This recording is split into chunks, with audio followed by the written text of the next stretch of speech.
할렐루야. 국제크리스찬대학 대학원 학우 여러분, 선교학을 함께 강의하도록 합니다. 세계복음화 선교 전략 오늘 두 번째 강의입니다. 지난번에 제 소개를 했는데요. 순회 선교를 위해서 선교사가 되겠다고 서원한 지 40년 만에 선교사로 파송을 받았다고 말씀드렸고요. 마라나타 순회 선교단 대표 선교사로 취임을 하고 순회 선교사 훈련학교 훈련 원장으로 사역을 하고 있습니다. 순회 선교사 훈련학교는 이제 선교를 지향한 영성 목회 사역 구조와 그리고 성경적 선교관부터 시작해서 세계 선교 역사 그리고 문화 그리고 전략적 관점과 남은 과업의 동력적 관점에 대한 부분을 정립하고 마지막 때 심써야 될 3대 중점 사역을 함께 하고 있습니다. 선교학 강의하는 이제 선교 신학과 그리고 선교 역사, 선교 전략, 선교 훈련에 대한 부분으로 되어져 있고요. 목차를 보면 선교 이론, 선교학을 이제 선교학의 어원부터 선교 신학에 대한 흐름, 배경 흐름, 그래서 복음주의 선교 신학, 에큐메니칼 선교 신학, 그리고 선교의 성경적 원리에 대해서 선교 신학을 이론적으로 정리하고요. 또 선교 역사를 이제 날프 인터라고 하는 현대 선교의 대가가 되는 거장이 된 날프 인터를 통하여 구속사의 관점에서 10시대로 구분하고 있고 또 초창기의 주요 선교사들을 살펴보고 세계 선교의 흐름과 또 변하는 세계에 대한 선교 역사들을 살펴보게 됩니다. 또 그런가 하면은 이제 복음주의 선교 신학의 관점에서 가장 중요한 맥가브란, 도널드 맥가브란의 선교 전략에 대한 부분을 우리가 이제 살펴보게 될 거고요. 세계 선교 현황과 더불어서 아직도 끝나지 않은 과업들 그리고 21세기 세계 선교의 전망과 총체적 맞춤식 선교 전략 그 부분에 대해서 우리가 어떻게 동참할 것인가 살펴보고요. 부록으로 성경 연대로 살펴본 세계 선교 역사와 한국 기독교 역사를 이제 초대교회에서부터 21세기에 이르기까지 어떻게 세계 복음을 어떻게 전하고 또 선교 역사 속에서 어떻게 진행이 되고 어떤 사건들이 있었는지 또 한국 기독교 선교 역사에 대한 관점에서도 함께 살펴보는 시간을 갖도록 자료를 정리해 놓았고요. 또 교회가 하고자 하는 선교 훈련, 그래서 세계 기독교 선교 운동에 대한 관점에서 이렇게 5가지 관점의 선교관 훈련을 할 수 있도록 자료를 훈련하는 자료를 다 정리해서 함께 정리해 놨고요. 또 마라나타 순회 선교단 순회 선교사 훈련학교가 이제 특별히 3대 중점 사역을 소개하고 교회가 힘써야 될 3대 중점 사역에 대한 내용들을 구체적으로 설명해 놓았습니다. 그리고 이제 복음주의 선교 신학을 정립하게 된 스위스 노잔의 그러한 노잔 대회의 언약을 1974년에 이제 복음주의가 채택하게 됐는데요. 그 내용들에 대해서 설명해 놓았고 또 2차 노잔 대회가 필리핀 마닐라에서 1989년에 이제 시작이 됐는데 그때에 구체적으로 세계 선교에 대한 전략들이 이제 어떻게 실행돼야 될 것인지 비전도 종족에 대한 선교 전략으로 집중하게 됐고요. 그 다음에 3차는 바로 아프리카 케이프타운에서 2010년에 열렸고요.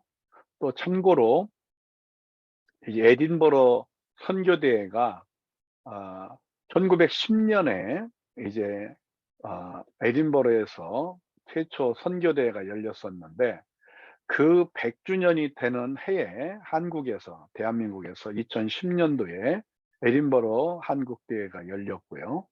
참고로 이제 노잔 대회가 4차가 내년에 2024년 9월에 송도에서 열리게 될 겁니다.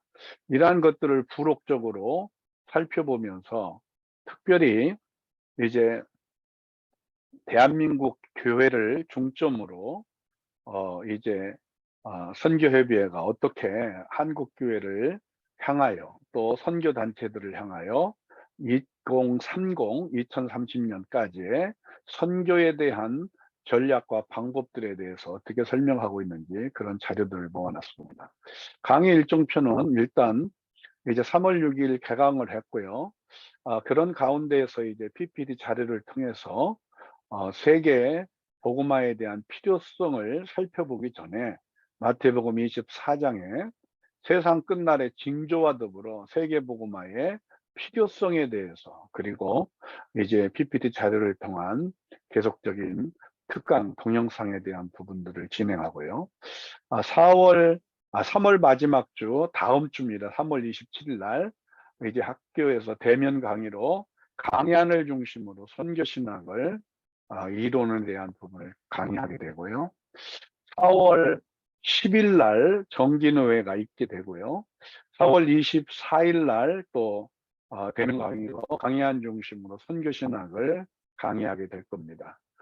계속적으로 PPT를 통한 이제 동영상 강의가 계속 진행이 되는 거고요. 그 다음에 5월 달도 계속적으로 이제 PPT를 통한 동영상 강의가 진행이 되면서 5월 29일 날 대면 강의로 강연 중심으로 선교신학 강의가 계속 이어질 상황이고요. 또 6월 달에도 진행이 되면서 6월 19일은 이제 종강 예배가 예정되어져 있습니다. 한국 세계 선교 협의회라고 그래서 2030년까지 한국 교회가 선교사 10만 명을 파송하고 7천 교회 미전도 종족 입양을 하기 위한 이제 선교 전략을 세우고 있는데요. 이러한 일들에 대한 자세한 내용들을 또 함께 살펴보면서 우리가 어떻게 선교에 동참해야 할 것인지를 함께 살펴보는 시간들을 갖겠습니다.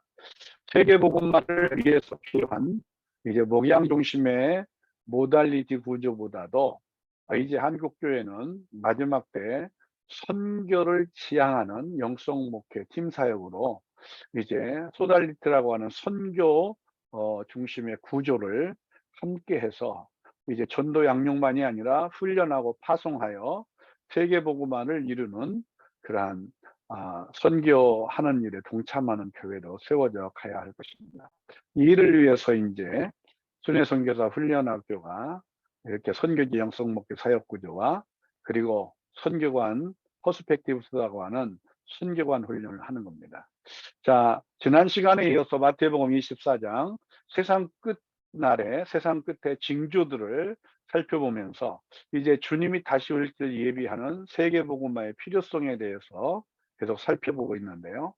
마태복음 24장에 예수님께서 하신 말씀 가운데 주의 임하심과 세상 끝에 무슨 징조가 있냐는 제자들의 질문 앞에 예수님은 크게 사람의 미혹이 일어나게 될 것이라고 말씀했고 또 전쟁, 기근, 재난, 전염병으로 인한 죽음의 공포와 두려움으로 인한 사회적 재앙이 일어날 것이고 이것은 반드시 있어야 할 일이며 끝이 아닌 재난의 시작으로 이 사회적 재앙은 경제적 침체와 정치적 통제로 기독교가 탄압을 받아서 예수 이름으로 위임을 받고 환난을 겪게 되므로 세 번째로 영적 위기가 온다는 겁니다. 그래서 이제 많은 믿음이 약한 자들이 실족하게 되어지고 이제 특별히 거짓 선지자의 그러한 미혹으로 인하여 영적 합리화에 그러한 빠지게 되고 불법의 성화에 사랑이 식어지는 그러한 세 가지의 징조가 크게 일어난다는 거죠. 사람의 미혹, 사회적 재앙, 그리고 영적 위기. 이런 일이 일어나면 우리가 세상 끝날의 징조를 통하여 이제 주님의 재림이 세상 재림이 임하여야 세상 끝이 오기 때문에 세상 끝의 징조 가운데는 결국 주님의 재림이 임박한 때임을 알고 깨어서 말씀 무장, 영적 무장을 통하여 주의 재림을 준비해야 된다고 말씀했습니다. 정리를 해보면 세상 끝의 징조는 세 가지로 사람의 미혹, 그리고 사회적 재앙, 그걸로 인한 경제적 침체만이 아니라 기독교 탄압으로 인한 영적 위기가 온다는 거죠. 이러한 징조들은 결과적으로 주의 재림이 임박한 마지막 때임을 분별하여서 우리가 이제 주의 말씀대로 깨어가지고 기도하고 힘써야 할 세 가지가 있어요. 13절에 우리가 실족하지 말고 영적 합리화에 빠지거나 미혹에 빠지지 않고 끝까지 견디는 자의 신앙이 되어 충성하는 믿음을 가지고 이제 견뎌야 된다는 겁니다. 그렇기 때문에 끝까지 견디는 자가 구원을 얻기 때문에 우리의 믿음이 이제 그 영적 위기 때문에 실족하거나 또 거짓 선자의 미혹에 빠져서 영적 합리화에 빠지거나 불법이 성하여 사랑이 식어지는 그러한 자들이 되지 않고 말씀에 깊이 뿌리를 맞고 격갈이 견디는 견고한 신앙으로 충성하는 믿음이 돼야 되고요. 우리가 이제 깨어서 기도하고 끝까지 충성하는 믿음으로 14절의 말씀에 뭐를 해야 되느냐? 온 세상에 천국 복음을 전파하는 일에 힘써야 합니다. 왜? 천국 복음 온 세상에 전파해야만 끝이 온다고 말씀하기 때문에 그렇습니다. 그렇기 때문에 세상 끝날에 징조 세 가지가 아무리 있어도 그건 시작에 불과하지 끝이 아니라는 거예요. 진짜 끝은 우리가 끝까지 말씀에 깊이 뿌리를 받고 예수 그리스도의 영성으로 충만해서 정말 우리가 뜨거운 아버지 마음의 소원에 부디 붙어 가지고 이 천국 복을 온 세상에 전파하는 세계 복음화를 이루어야만 끝이 온다는 거예요. 그리고 나서 이제 세 번째로 해야 할 일이 뭡니까? 15절의 말씀 보니까 반드시 일어날 그리스도의 지상 재림을 앞두고 일어날 대환란이 오게 됩니다. 이 대환란의 때는 결국 짐승우상이 멸망에 가증한 것, 짐승우상이 거룩한 성전에 세워져서 짐승우상을 세우고 우상 숭배를 강요하고 이제 하나님 대신 신격화에 섬기도록 배교를 강요함으로 이제 죽임을 당하는 박해가 일어납니다. 이 일로 인해서 순교자가 많이 일어나고 순교자의 수가 차면 첫째 부활이 일어나고 공중의 혼인잔치에 끌려 올라가는 휴거의 역사가 일어나게 됩니다. 이러한 첫째 부활이 일어나기 전에 반드시 있어지게 될 이제 순교자의 수가 차기 위한 이 짐승 우상을 세우고 우상 숭배로 인한 배교를 강요하고 박해가 일어나는 일들이 분명히 일어나기 때문에 우리가 이제 세상 끝날의 징조 세 가지를 통해서 정신 차리고 깨어서 기도하고 이 3대 중점사에게 힘써야 된다는 거죠. 자, 그때에 사람이 그리스도가 여기 있다 혹은 저기 있다 해도 이제 믿지 말라는 겁니다. 거짓 그리스도들과 거짓 선지자들이 일어나서 큰 표적과 기사를 보여 할 수만 있으면 택하신 자들을 미혹하는데 큰 이적을 행하되 마태복음 요한계시록 13장 13절에 큰 이적을 행하되 심지어 사람들 앞에서 불이 하늘로부터 땅에 내려오게 하여서 그리스도인들 택한 자들을 미혹하게 한다는 거예요. 여러분이 이제 지금 대한민국을 떠들썩하게 하고 있는 2023년 넷플릭스에서 다큐멘터리가 방영됨으로 큰 파장을 일으키고 있는데요. JMS라고 하는 이제 정명석 교주, 기독교 복음 선교회죠.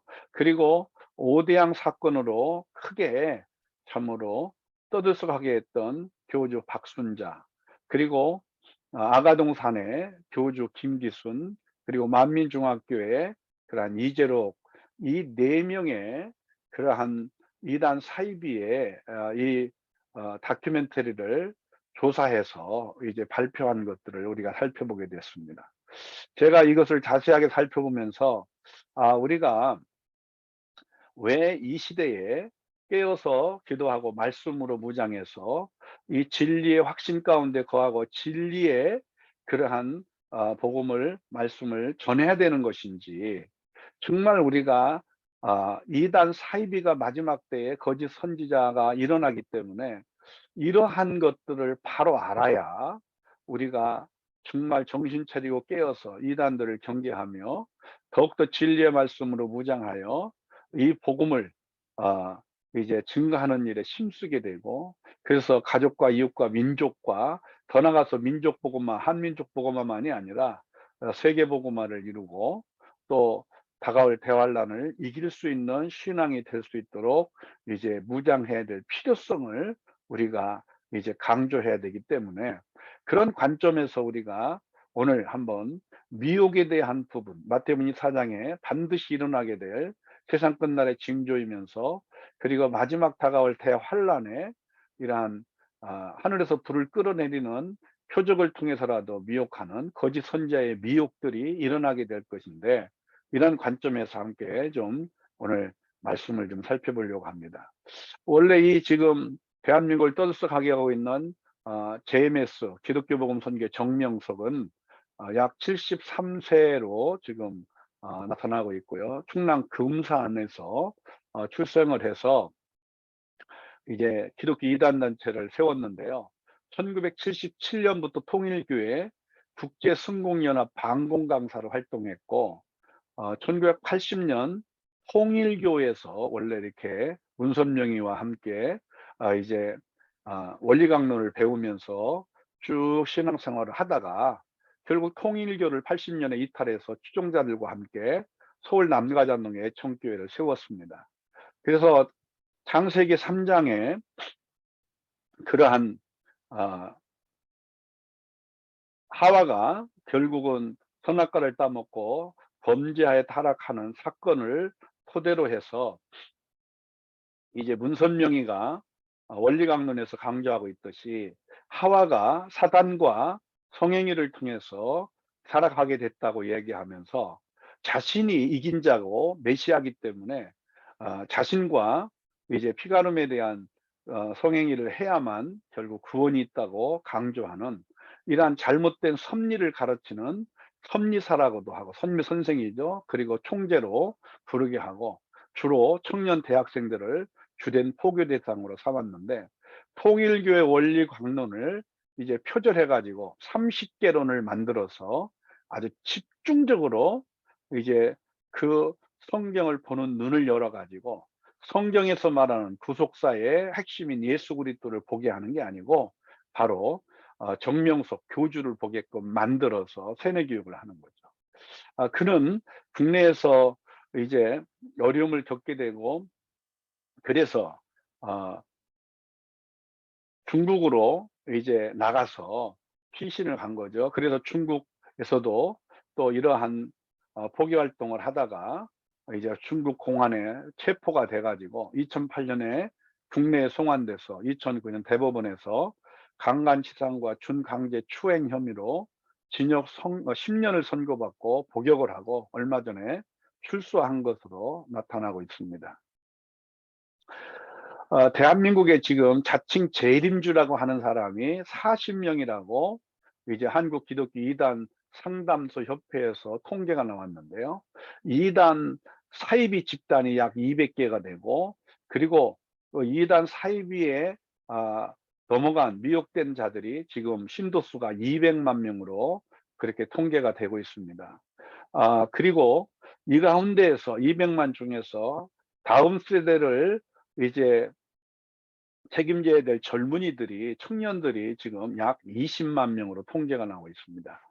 이단 사위비는 이렇게 인간의 연약한 부분을 파고들어서 정말 수단과 방법을 가리지 않고 거짓말을 통해서든 또 무차별적인 그러한 많은 표적들을 보여줌으로 사람들을 미혹해서 무차별적으로 또한 전도해 가지고 평범한 사람들의 삶을 파괴하고 있다고 하는 겁니다. 자, 이단이라는 용어는요, 종교적 용어에 가깝고, 그래서 교회를 중심으로 해서 정통 기독교 핵심 교리와 믿음을 이제 처음은 같은데 끝이 다르게끔 왜곡되는 집단이고요. 또 사이비는요, 결국 같은 것 같으나 닮은 것 같으나 완전히 속이 다른 거예요. 그래서 겉보기는 비슷하지만 근본적으로 완전히 다른 집단입니다. 종교를 빙자한 사기 집단이죠. 이러한 이단적 성경 해석에 대한 왜곡된 성경 해석의 요소와, 그리고 이제 완전히 종교를 빙자한 사기 집단의 사이비적 요소가 결합이 될 때 우리는 이단 사이비라는 용어를 쓰게 됩니다.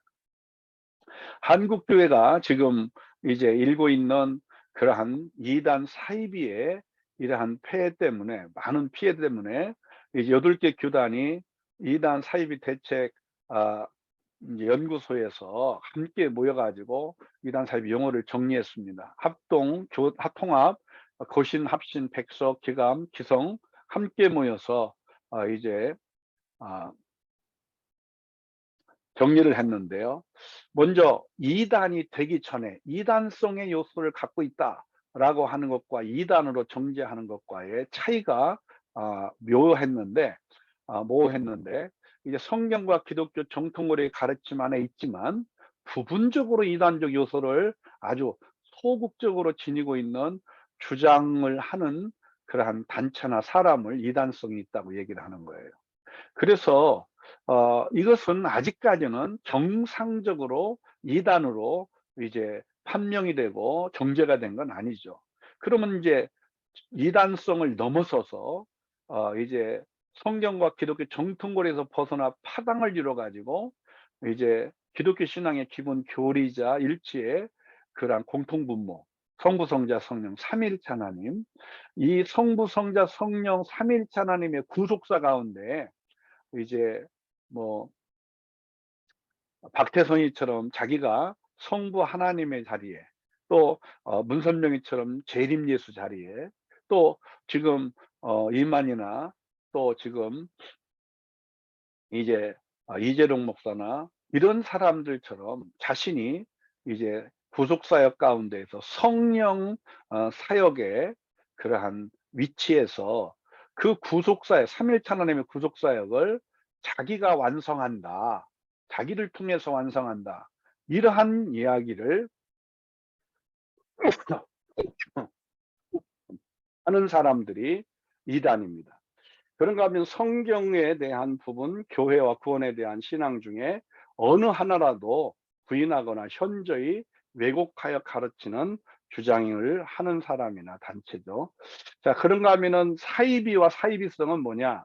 사이비가 되기 전에 사이비성을 가졌다고 하는 건 기독교의 이름으로 존재하고 활동하지만 부분적으로 탈기독교적 사회적인 모습을 아직까지는 소극적으로 보이는 주장을 하는 그러한 단체나 사람인데요.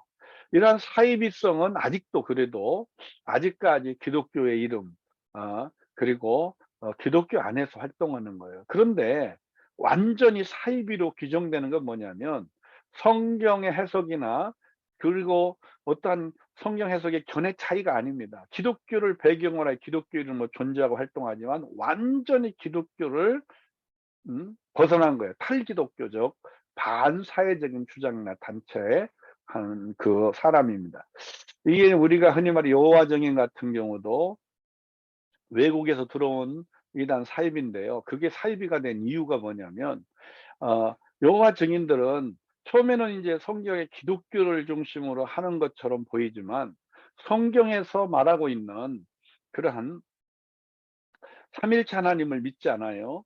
예수의 증인이 아니라 그는 여호와의 증인이에요. 그리고 여호와의 왕국을 이제 그들은 이 땅에서 천년왕국 같이 누리게 된다고 얘기를 합니다.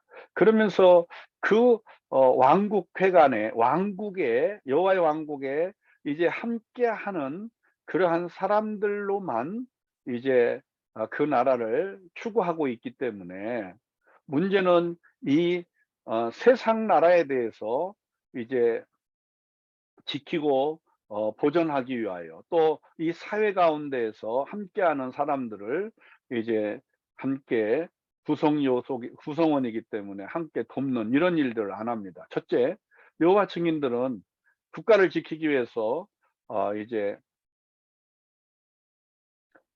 군대에 가는 이런 일을 안 합니다. 총을 잡고 군대를 가는 일을 안 하죠. 또 두 번째로, 왜냐하면은 이게 반국가적이기 때문에 그래요. 또 두 번째로는 절대로 수혈을 안 씁니다.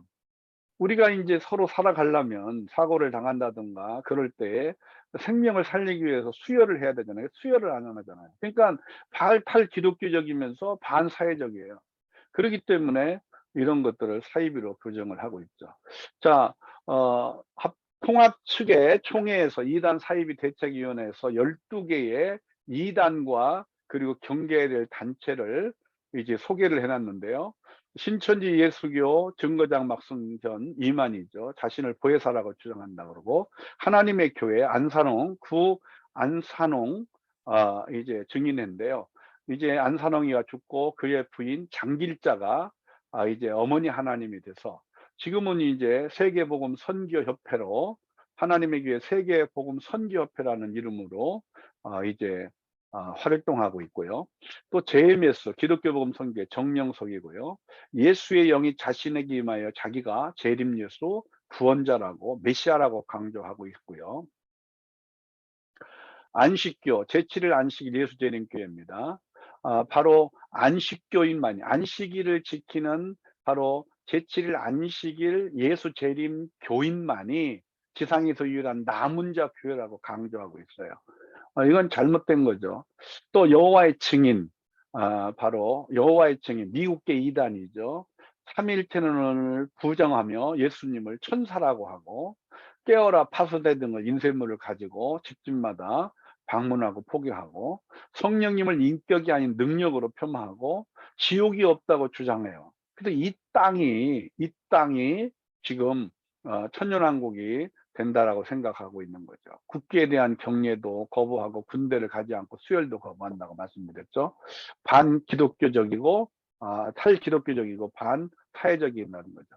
구원파, 이제 구원파는 권신찬에 의해서 이제 그 밑에서 유병원이도 이호야인도 박옥수도 성역 공부를 했던 사람들이고, 권신찬이가 죽고 그의 사이가 되는 유병원이가 기독교 복음 침례를 이제 맡아서 하다가 이어갔고요. 그 다음에 이제 거기에서 나온 이요한이가 대한예수교 침례회로, 서울중앙교회 생명의 말씀 선교회로 이제 구원파를 만들었고요. 박옥수가 기쁜 소식 선교회 국제청소년연합을 만들어서 이제 구원파는 오직 믿음으로 예수 그리스도를 믿음으로 구원을 받는 이신칭의를 부정한다는 거죠. 구원파 교리를 깨달아야 구원을 받는다고 하는 이런 잘못된 주장들이고요.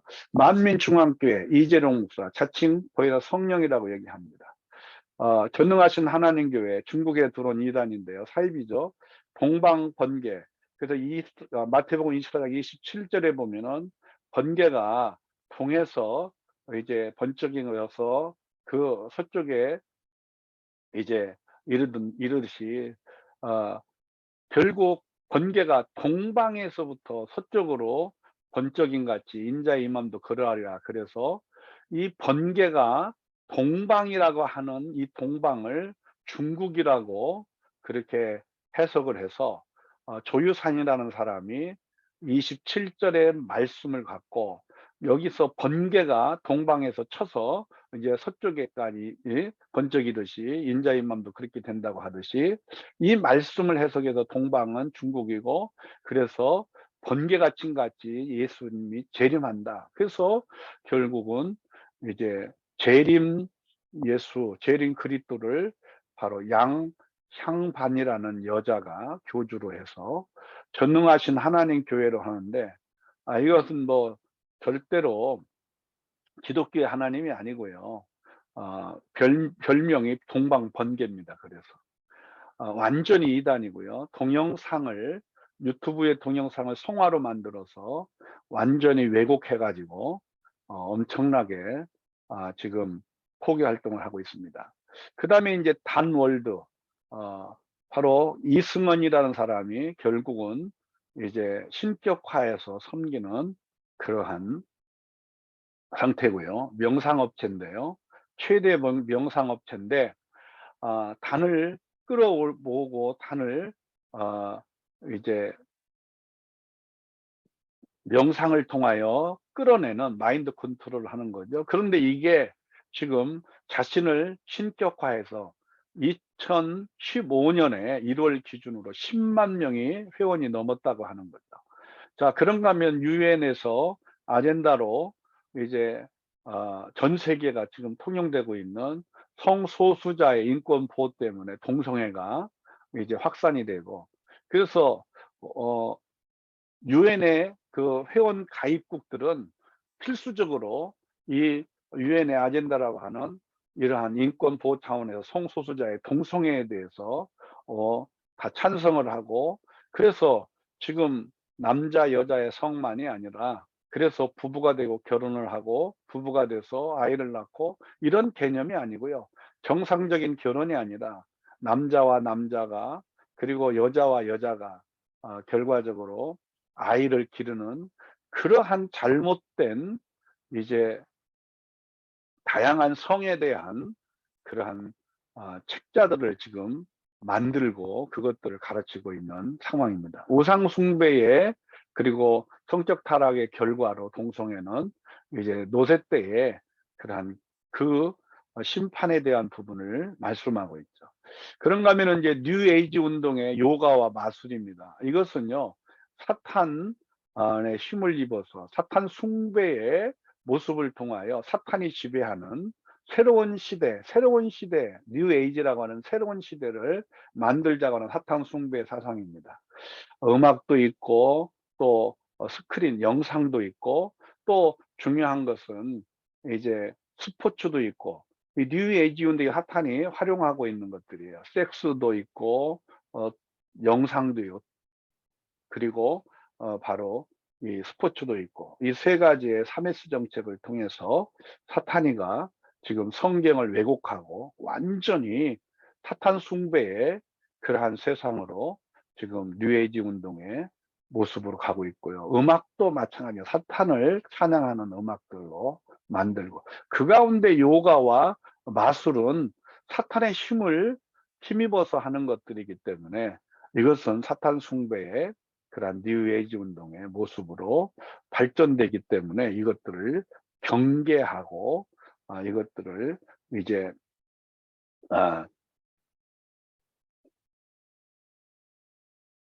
총회에서 이 부분에 대해서 경계해야 될 것으로 규정하고 있고요.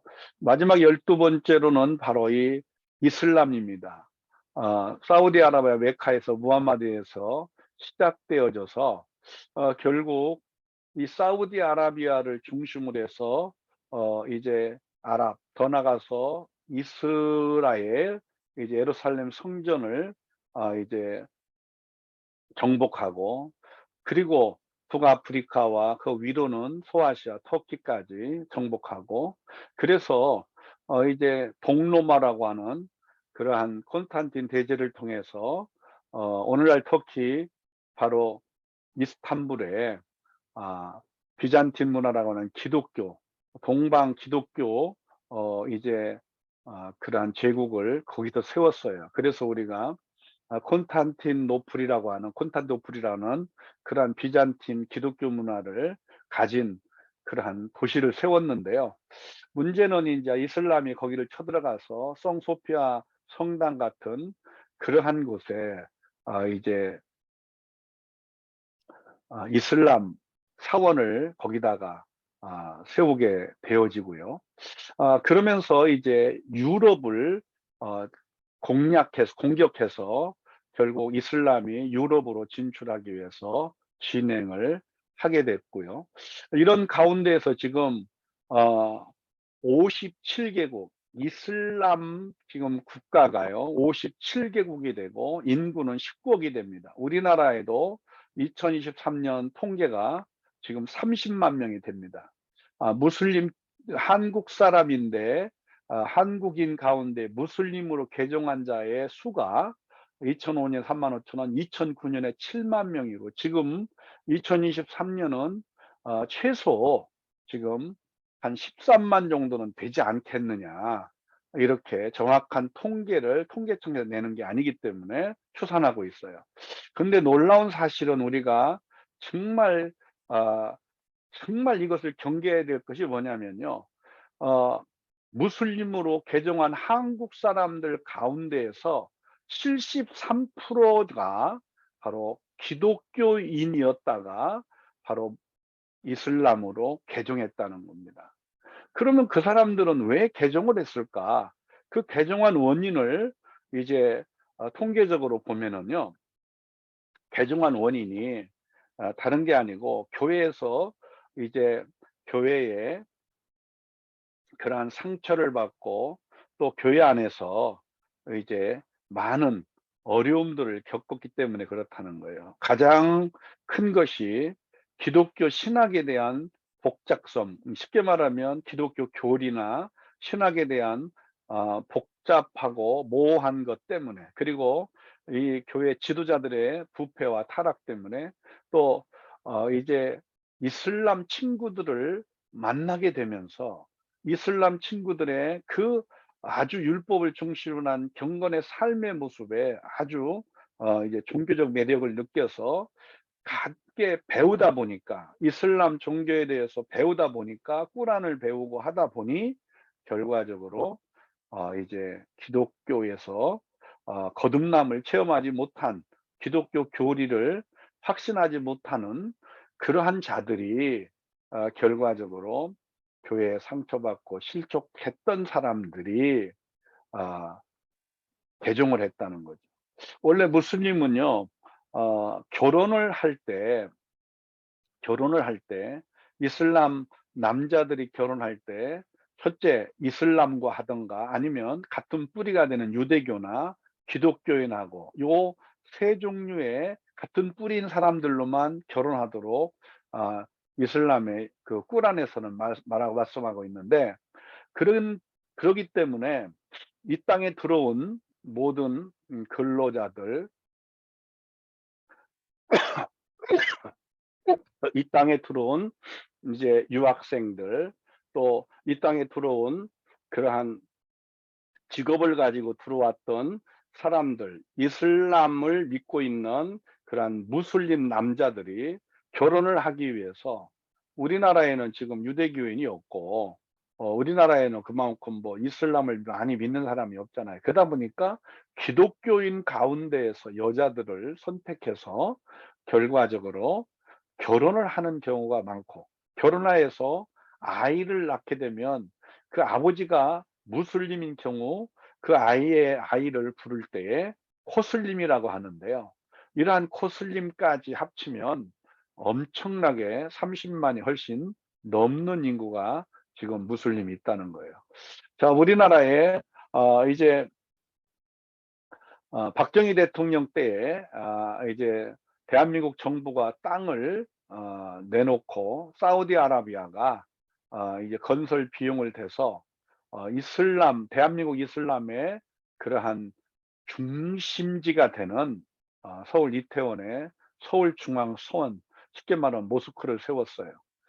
그런데 이걸 시점으로 해서 2023년에 한국의 모스크라고 하는 것과 또 기도초소가 있는 거하고는 뭘로 구분하냐면, 바로 이 사진에 보듯이 첨탑이, 모스크라고 하는 이 이슬람 사원이라는 것을 알리는 이 뾰족한 첨탑을 모스크라고 그래요. 근데 이 첨탑의 꼭대기에 보면은 이제 방송을 할 수 있는 거예요. 쉽게 말하면 하루에 5번씩 기도 시간을 알려주는 방송을 할 수 있는 그러한 기능이 있는 모스크가 있으면, 첨탑이 있으면 그것은 이제 모스크가 되는 거예요.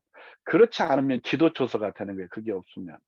그래서 이렇게 거대하게 성전이 전국적으로 세워지고, 사원이, 그리고 이렇게 방송을 할 수 있는 첨탑이 세워진 그러한 모스크가 지금요 26개나 되고, 이슬람 센터가 2개나 되고, 그리고 이 첨탑이 없는, 이 모스크가 없는 그런 기도조소의 건물은요 221개, 그래서 총 250개 이슬람 사원이 있습니다. 지금 부평에도 이제 이슬람 기도처라고 할 수 있는 그런 사원인데, 첨탑은 없고요. 기도처가 있어요. 아주 건물이 몇 층 건물로 돼 있는데, 거기에 보면은 아주 많은 이슬람 무슬림들이 엄청 많이 들락거리는 걸 보게 돼요. 거의 다 남자들이죠. 그러면 한국 이슬람 성장 원인이 뭐냐? 첫째는 이민이고요. 1990년대에 이제 우리가 잘 아는 것처럼 3D 현상, 그런 힘들거려운 근로 환경이 힘들고 어려운 곳에 외국인 근로자들이 2만 명이 이민을 오게 되고, 그다음에 이제 여러 가지 이유로 그 나라를 떠나서 무슬림 국가에서 떠나가지고 대한민국에 와서 난민 신청을 하는 경우가 있어요. 그래서 이제 제주도가 지금 비자가 없이도 들어오잖아요. 무비자로. 그래서 들어와 가지고 일단은 제주도에 들어와서 그다음에 난민 신청을 해서 신청이 받아들여지면, 자격 조건이 돼서 받아들여서 한국에 체류하게 되면은 이제 한국 체류자가 되지만, 안 그러면 불법 체류자가 되는 거예요. 그래서 이 난민 가운데 2018년 통계로 18,000명이 이제 난민으로 인정이 돼서 한국에 체류하게 됐고, 또 대학생들, 유학생이 약 1만 명이 있고, 또 그런 가운데에서 지금 뭐 다양한 모습으로 들어와서 이제 근로자로 와 가지고 또 계약 기간이 지나 가지고 불법 체류자가 되고, 또 난민으로 왔다가 이제 체류가 안 된 다양한 사람들, 그래서 불법 체류자가 약 40만 명이라고 하는 거예요. 근데 그중에서도 21%가 이제 21%인 8만 명이 무슬림이라고 하고, 또 하나가 이제 중요한 것이 바로 그거예요. 한국인과 결혼을 해서, 한국인 거의 다 일반 그냥 안 믿는 사람하고 결혼하는 게 아니에요. 기독교인하고 결혼하는 거예요. 결혼해서 귀화한 무슬림이 된 사람 1만 명. 쉽게 말하면 무슬림 아버지를 둔 그러한 아이, 그 사람을 코슬림이라고 하는데, 합치면 이게 총 합치면 26만 2,454명. 그래서 불법 체류까지 합치면 약 30만 명이 넘는다고 하는 통계입니다. 우리가요, 이 이슬람을 정말 경계를 해야 됩니다. 그리고 이슬람을 두려워할 게 아니라 원리주의자를 과격한 급진적 이슬람이라고 그래서 IS 같은 그러한 이슬람 정부를, 극단적 이슬람을 만들기 위해서 지금 IS 같은 자들이 일어나게 되는데, 이런 것들 때문에 우리가 두려워 떨 문제가 아니고, 그들을 정말 경계하되 이슬람을 바로 알고 그들의 영혼을 복음을 통해서 구원하는 일들을 이루어야 됩니다. 참고로 유럽에서는 엄청나게 많은 이슬람 무슬림들이 이제 회개하고 기독교로 개종한 사례가 많습니다. 근데 대한민국은 아직까지 이슬람에 대해서 우리가 교회에서 배우고 말씀을 묵상해서 우리 곁에 와 있는 다양한 이슬람 국가에서 우리 곁에 지금 와 있는 이 30만이나 된다고 하는 이러한 무슬림들에 대하여 그저 두려워하기만 하고 거기에 대해서 우리가 방관만 하지, 그들을 향하여 우리가 이슬람을 공부하고 바로 알고, 그래서 정말 우리가 복음을 듣고 싶어하는 그들에게 복음을 전해서 회개하고 기독교로 이제 개종하여서 구원을 얻도록 만드는 이러한 이슬람 선교가 적극적으로 돼야 된다는 거죠. 지금 전 세계에 이제 인구수를 보게 될 때 이제 인도와 인도네시아, 파키스탄 이런 나라들이 이제 중국 다음으로 굉장히 많은 그러한 인구수를 갖고 있어요. 그런데 그 가운데에서 이제 인도네시아가 2억 2천만 명의 그러한 무슬림을, 세계 최대 무슬림 국가예요. 또 인도가 2억 명 이상의 그러한 무슬림 국가예요. 신도교가 있지만 그 발생한 신도교의 발생지기도 하지만, 그래도 그 가운데서 2억 명이나 되는 그러한 무슬림들이 있다는 거죠. 전 세계적으로 가장 많은 무슬림 국가예요. 그런데 여러분, 그 사람들이 대한민국을 지금 이제 경제 때문에 대한민국의 근로자로 또 공부하러 다양한 모습으로 오게 됩니다. 그래서 그곳에 가서 복음을 전하는 것들은 힘들고 어려운데, 그 이슬람 문화권에 가서 그들에게 다가가서 선교한다는 게 쉽지가 않잖아요. 근데 그들이 우리나라에 지금 와 있는데 그들을 향하여 우리가 너무 무방비 상태로 있다는 건, 이것은 좀 우리가 다시 한번 생각해 볼 필요가 있어요. 그래서 무슬림에 대한, 다시 말해 이슬람에 대한 그러한 공부가 좀 필요하고, 우리가 그 영혼들을 사랑해서 그 영혼들에게 복음을 전하여, 이미 유럽에서 많은 무슬림들이 회개하고 돌아와서 구원 얻는 역사를 이루게 되는 이 놀라운 사례들이 엄청나게 일어납니다. 그래서 우리나라에서도 이러한 이슬람 선교가 더욱더 활발하게 일어나야 될 줄로 믿습니다. 자, 이단 사이비의 명단이 있어요. 신천 이만희, 다락방 유광수, 구원파 이요한, 박옥수, 그리고 하나님의 교회 장길자, 하나님 어머니라고 그러죠. 어머니 하나님. 통일교 이제 문선명이가 죽고 그 부인 한학자. 지금은 이제 그 아들과 딸들과 같이 하고 있어요. 그 다음에 지방교회 이트니스니 그 중국에서 들어온 거죠. 그 다음에 이제 제메스 정명서 기독교복음선교회, 몰몬교 조셉 스미스 미국에 들어온 거죠. 제칠인 안식교 바로 윌리엄 밀러, 엘렌 화이트 다 미국에 들어온 거죠. 여호와 증인 찰스 테즈 러셀이라고 이거 미국에 들어온 겁니다.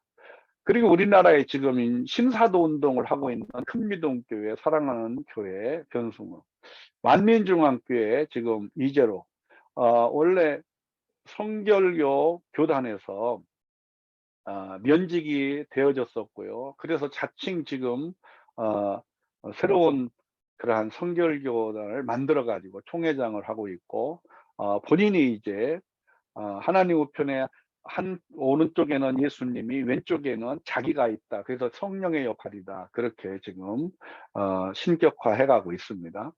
세계 배려와 교회 연맹 김기동, 그리고 평강제일교회 이승현, 베리칩 665 비냐드, 신사도 운동 피터 하거너, 미국에서 이제 신약 성경에 12 사도가 있었지 않습니까? 12 사도가 이제 예수 그리스도의 복음을 받아 가지고 그 복음을 전하는 일을 했는데, 그래도 아직까지 끝이 안 왔잖아요. 그래서 이제 21세기는 이제 신사도 운동을 통해서 세계 복음화를 이루어야 된다. 그래서 12 사도들처럼 새로운 신사도로 이제 사람들을 세워 가지고 조직을 만들어서 이게 세계 복음화를 이루는 거예요. 그래서 이 신사도 운동이 피터 황어른을 중심으로 시작이 돼 가지고 이것에 지금 우리나라에서도 대표적으로 지금 신사도 운동을 하고 있는 그러한 목사님 교회들이 있습니다.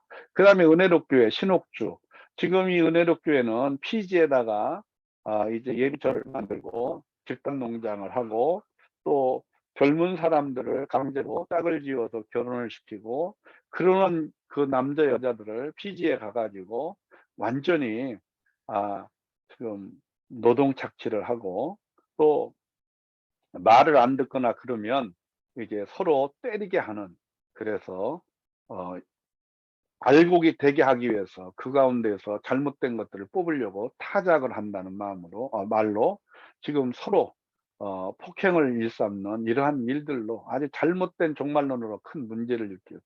예수중심교회 베레아를 통하여 김기동 목사를 통해 배웠던 귀신론으로 예수중심교회가 이철웅 목사가 있고요. 전능신교 중국에 들어온 하나님의 그러한 교회죠.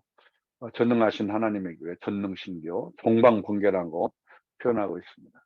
자, 이렇게 이제 대학가에서 많은 대학생들을 중심으로 하여 이제 이단들이 다양한 위장 단체를 만듭니다. 그리고 그 단체 로고들을 만들어서 활동하고 있는 거죠. 우리가 이것을 한번 살펴볼 필요가 있고요. 참고할 필요가 있죠.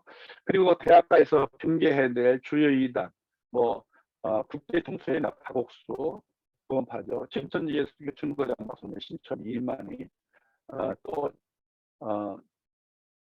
하나님의 교회 세계 복음 설교협회 구안서롱 증인인데요. 그 안서롱의 부인 장길자 하나님 어머니라고 그러고, 그리고 총회장, 하나님의 교회 세계복음 선교협회 총회장 역할을 한 김주철. 그래서 이제 여기서 지금 대학생들을 중심으로 설문조사를 통해서, 그리고 UCC 영상을 통해서 포교를 많이 합니다. 자, 그런가 하면 이제 통일교, 세계평화통일 가정령, 참가정이라고 표현해서 원래 문선명이가 이제 원리감론을 만들어서 이제 하와가 사단과 통일을 함으로 타락이 됐다고 얘기하고, 이긴 자인 자기가 이제 자기와의 성행위를 통해서 구원을 받는다고, 그래서 문선명이 제일인에서 메시아라고 주장을 하고 했는데요. 이제 그의 부인 한학자, 그리고 그 아들 문영진, 문윤숙 이러한 자녀라고 지금 통일교를 이어가고 있어요. 참 무서운 것은요. 이 사이비들이 이단 사이비들이요. 교주가 죽고 나면은 뭐 하나님이었던 박대선, 재림 예수이고 메시아였던 문선명 거기에서 이제 영향을 받았더니 지금 JMS 기독교 봉사의 정명석 이런 사람들이요. 결과적으로 어, 그 원리들을 배워가지고 그것을 잘 표절을 해가지고 계속적으로 잘못된 성경의 구속사를 왜곡해서 가르쳐가지고 이제 자기들이 예수님 자리에 그 구속의 역사를 자기들을 통해서 완성한다고 강조하는 거예요. 자, 그 다음에 김기동, 배려하죠. 그 다음에 이제 기독교 본성교회, 지금 정명석이, 지금 이제 넷플릭스를 통해서 이 다큐멘터리로, 지금 계속적으로 방송이나 또 유튜브에서 지금 엄청나게 많이 드러나고 또 전국적으로 포교 활동을 하기 위해서 지금 위장된 교회들 이름으로 엄청나게 많이 있다는 것이 다 드러났거든요. 그러다 보니까 이것을 지금 다 간판을 띄고 드러난 교회들이 간판을 띄고 다 숨었는데요. 2인자로 지금 드러난 사람이 바로 정조원이라고 하는 여잔데요. 이 사람이 지금 이제 정명석이 JMS의 다큐멘터리에도 제이 언니라고 이제 표현된 사람으로 나오는데요.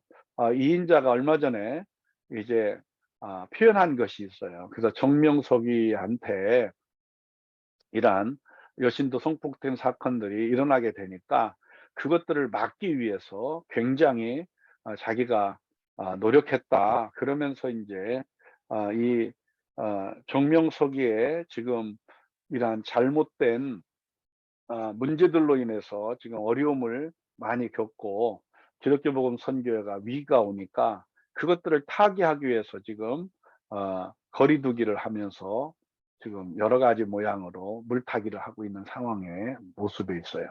여기는 주로 여대생들 170cm 이상의 잘생긴 여대생들을 중심으로 포교 활동을 점적으로 많이 했다는 거고요. 다락방 유광수요. 랩넌트라고 하는 남은 자라는 그러한 용어인데요. 랩넌트. 랩넌트라는 남은 자라는 용어를 아주 뭐 한글로 남은 자라고 하지 않고 멋있게 랩넌트라고 해서 이러한 주요 용어를 써가지고 모임을 갖고 하고 있고요. 뭐 계속적으로 귀신론에 대한 부분을 갖고 마귀를 내쫓는 그런 부분에 포커스를 두고 있죠.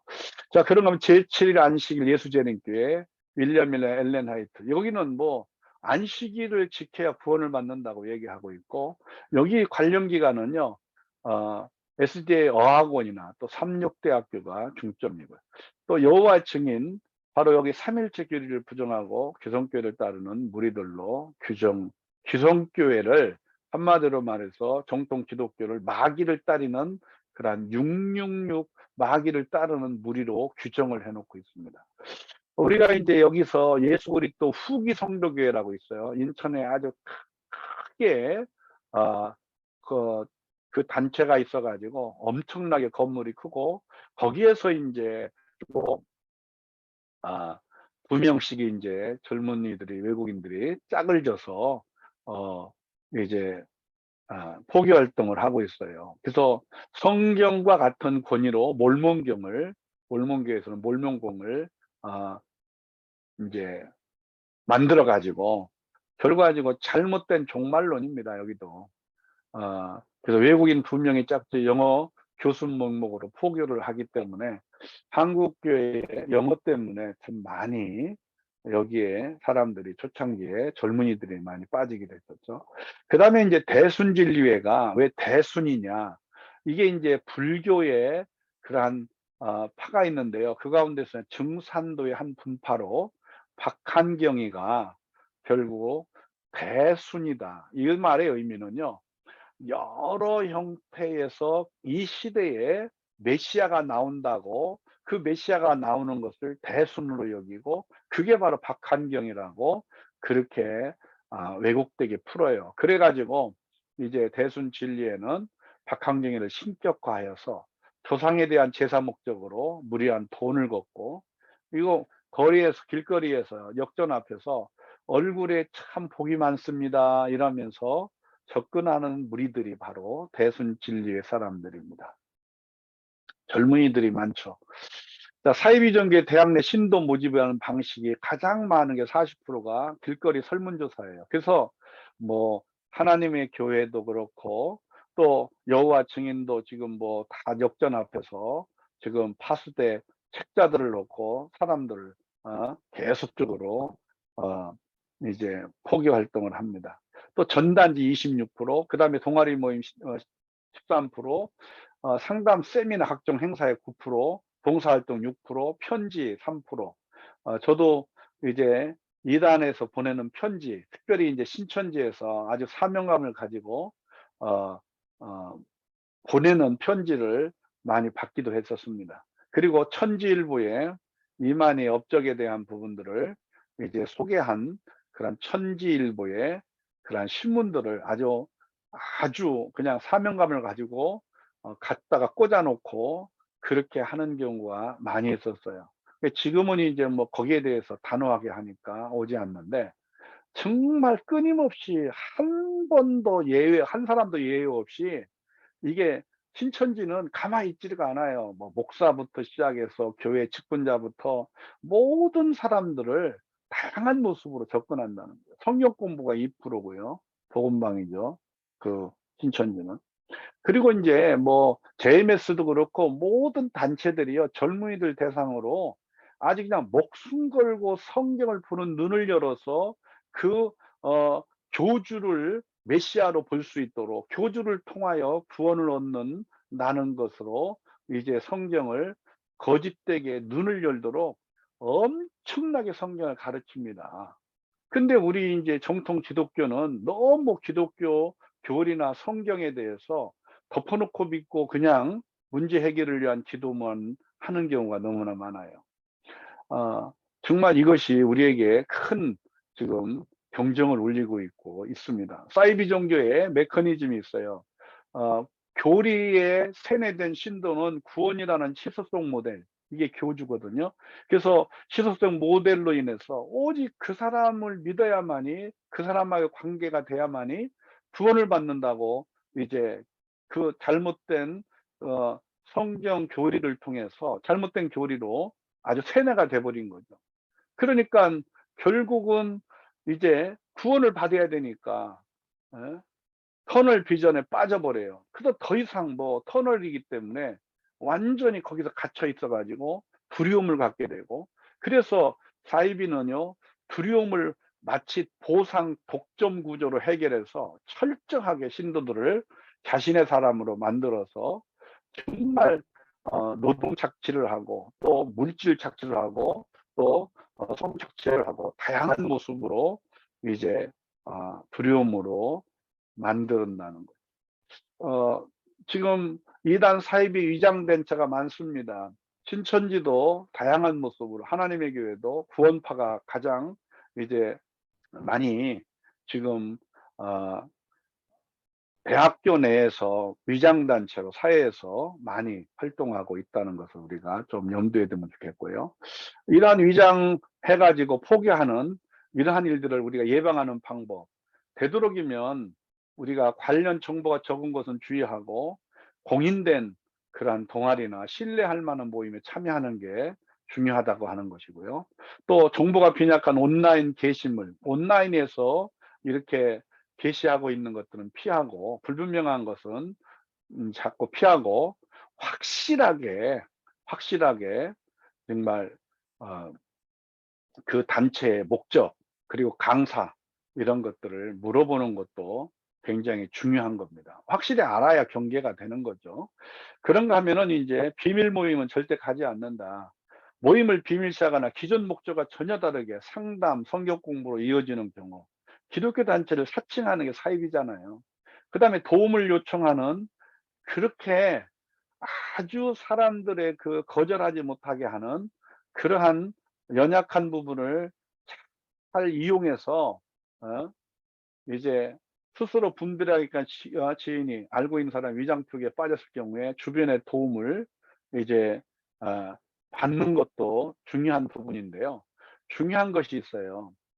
이제 은근히 와 가지고 도움을 주고 도움에 대한 부분을 자꾸 이제 의지하게 만들거든요.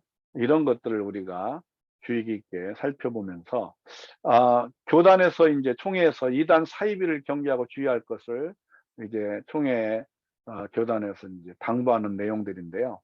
특별히 인제 2023 년에 넷플릭스에서 나는 신이다라고 하는 그러한 4 개의 명의 교주에 대한 부분을 이단 사이비를 이제 소개하고 있잖아요. 거기에 대한 부분을 경계하고 미혹되지 않도록 주의를 당부하고 있고요. 왜냐하면은요, 모르면은 속습니다. 그렇기 때문에 우리가 알고서 경계를 해야 되고, 또 그들을 위해서 기도하고 또 복음을 전해서 저들이 돌아오게 만들어야 되는 거죠. 이 한국교회 성도를 호시탐탐 노리는 신천지 하나님의 교회 구원파, 이 사람들은요 다 하나같이 안 믿는 사람이 아니에요. 한국 교회 기성 정통 기독교의 기독교인들을 이제 노리는 거예요. 그렇기 때문에 이 교묘한 포교 수법에 빠지지 않도록 이제 주의를 당부해서 경계를 해야 돼요. 이게 뭐 거의 다 대부분이 뭐 꿈에서 봤다, 뭐 하나님이 어젯밤에 계시해 줬다, 오늘 누구와 이렇게 만나기를 이 거짓말을 밥 먹듯이 하는 거예요. 또 신입생들은 새 학기를 맞아 캠퍼스 내 이단 사이비에 접근에 주의를 당부하고요. 가장 이제 교회에 분쟁이 생기고 목회자가 이제 실수를 했을 때 이단 사이비가 교회로 침투한다는 사실을 우리가 알아야 됩니다. 그래서 교회가 교회다움의 권위를 유지하고 또 목회자는 정말 말씀으로 무장하고 영적으로 잘 무장하여서 이러한 이단 사이비의 공격을 받지 않도록 해야 되고요. 온 성도들이요, 하나님의 성령 주신 교회 중심의 신앙생활을 통해서 이단 사이비의 계략에 빠지지 않도록 주의할 것. 그리고 이제 우리가 반드시 기억해야 될 게 있어요. 잠시 이렇게 속아서 이단 사이비에 속아서 미혹된 자들도 있거든요. 이단 사이비 피해자나 또 피해자 가족들에 대하여 우리가 이제 어떤 시선을 갖고 그들을 바라보고 또 그들을 위해서 기도하고 또 그들의 신앙이 회복되고 다시 교회에 이제 돌아오고 또 정상적인 이러한 사회에 복귀할 수 있도록 우리가 도움 줄 것을 이제 당부하고 있습니다. 자, 이렇게 사람의 미혹에 속지 말고 정신 차리고 이제 기독교의 핵심 교리 공부와 말씀 무장을 통해서 바르게 분별해서 이단 사이비를 경계해야 되는데요.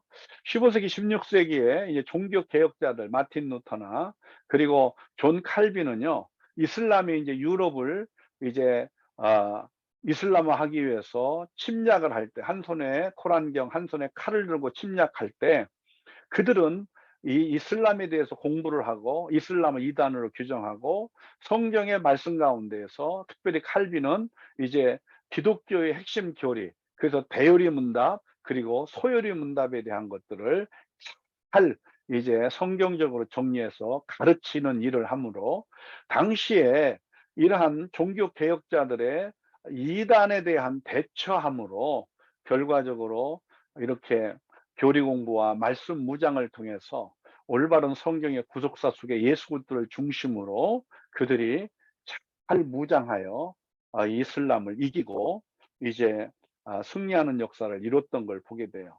오늘날도 마찬가지입니다.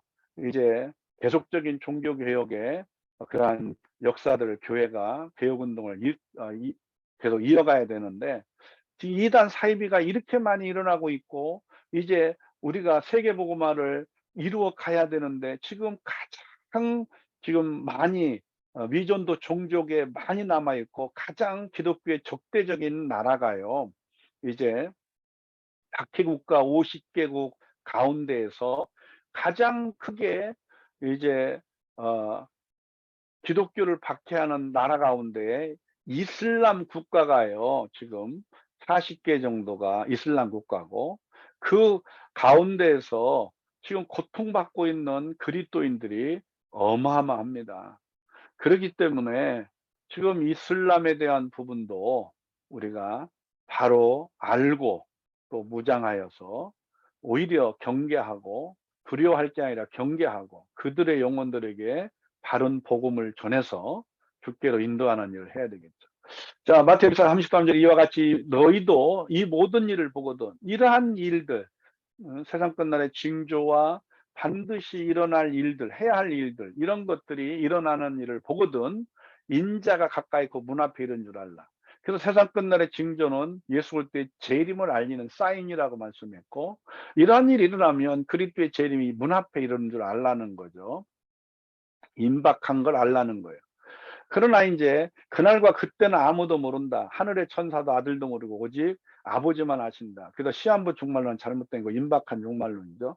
근데 그때에 분명히 준비된 자는 올라가고 데려가고 공중의 호인잔치에 이제 끌려 올라가고 또 한 사람은 버려둠을 당하는 일이 일어나게 됐다. 그래서 두 여자가 맷돌질을 하고 있다가 한 사람은 데리고 한 사람은 버려둠을 당할 것이다. 분명한 그러한 일들이 일어나요. 그러므로 이제 깨어 있어라. 어느 날 너희 주가 임할는지 너희가 알지 못합니다. 그래서 깨어 있어야 집주인도 도적이 오는 것을 막을 수 있다는 거죠. 이러므로 너희도 준비하고 있어서 생각지 않은 때 인자가 오리라. 우리가 충성되고 지혜 있는 종이 되어서 때를 따라 양식을 나눠줄 수 있는 자가 돼야 됩니다. 그렇게 하는 걸 보면 주인이 올 때에 참으로 그 종이 복이 있어서 이제 상을 갚아줄 텐데요. 이 주의 임하신과 세상 끝에 무슨 징조가 있느냐? 미혹하는 자가 나타난다. 사회적 재앙이 온다. 두려워하지 말라는 거 재난의 시작이라는 거죠. 그리고 그것으로 인한 예수 이름 때문에 미움을 받고 영적 이기가 와서 실족하고 사랑해지는 거예요. 그러나 우리가 끝까지 깊이 말씀에 진리의 말씀으로 무장하고 말씀에 깊이 뿌리를 박은 영성으로 충만해서 끝까지 견디는 자가 되고 충성하는 믿음이 돼서 이 온 세상에 천국 복음을 전해야 되고요. 그리가 끝이 오니까요. 그리고 다가올 대환란을 이길 수 있는 바로 짐승우상이 이제 성전에 세워져서 우상 숭배를 배교를 강요할 때 그렇지 않으면 이제 죽임을 당하는 순교가 일어나게 되고 순교자의 수가 참 첫째 부활이 일어나고 첫째 부활이 일어나면 공중의 혼인잔치에 끌려 올라가는 이제 휴거의 역사, 끌려 올릴 거 휴거의 역사가 일어난다는 거죠. 우리가 이제 마태복음 이 4장의 말씀을 통해서 이런 것들을 알고 마지막 때 교회가 깨어서 기도하고 무장하러 영적 무장으로 이 세계 복음화에 동참을 하여 주님이 다시 오실 길을 예비해야 할 줄로 믿습니다. 결론적으로 우리가 마지막 때 이렇게 일어날 미혹과 그리고 이 박해를 이기고 세계 복음화를 이루려고 하면은 반드시 우리가 올바른 성경의 구속사적 관점으로 예수를 중심으로 이제 복음에 초점을 맞춰서 성경 말씀의 무장을 통하여 이 피 묻은 예수 그리스도의 십자가의 복음, 이 정말 생명의 복음을 가지고 가족과 이웃과 민족과 세계 속에 있는 한민족 복음화와 세계 복음화를 이루고 마지막 일어날 미혹과 박해를 이기고 그리스도의 다시 오심을 준비하는 우리의 순교신앙이 되어야 할 줄로 믿습니다.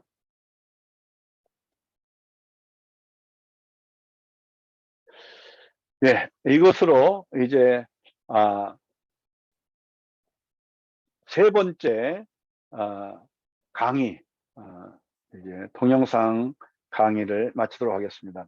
하나님 아버지 감사합니다. 오늘 저희들이 이제 마태복음 24장을 중심으로 정말 마지막 때 일어날 미혹과 박해들을 우리가 알고 잘 말씀으로 무장하고 진리의 확신 가운데 거하여서 이제는 이 복음을 필요로 하는 자들에게 이 복음을 전하여 이제 민족 복음화, 세계 복음화를 이루고 주님이 다시 올 길을 예비하는 놀라운 일들을 감당할 수 있게 도와 주시옵소서. 우리 주 예수 그리스도의 이름으로 기도하옵나이다. 아멘.